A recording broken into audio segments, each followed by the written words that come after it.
Multi-zone presentations allow us to divide the screen into two or more sections or zones that can each display their own content, including pre-recorded or even live video, images, ticker feeds, or a clock.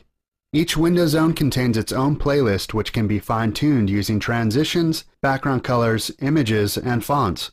So let's see how it's done. After opening the BrightAuthor application, starting a new project, and choosing our settings, we'll choose one of the multi-zone templates.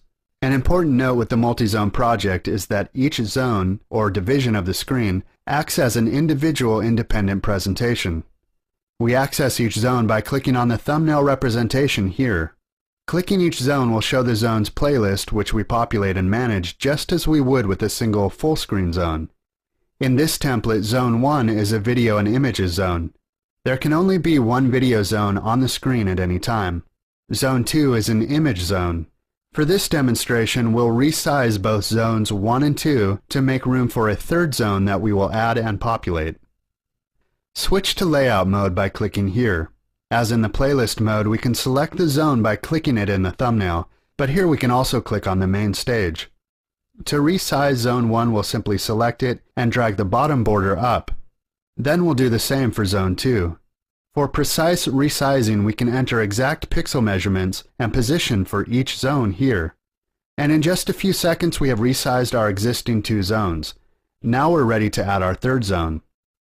We can add a new zone by clicking here. We want to run a ticker across the bottom, so we'll choose ticker for the zone type.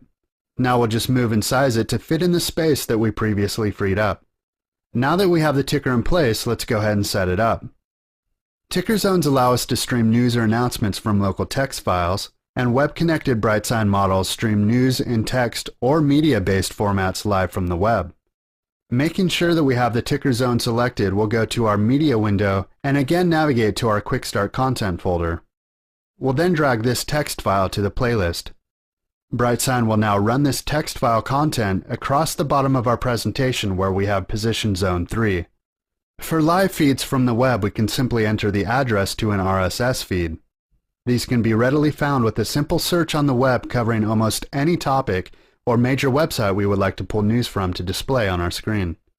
If we're happy with our multi-zone presentation, we can now publish it to our SD card, and we're all set.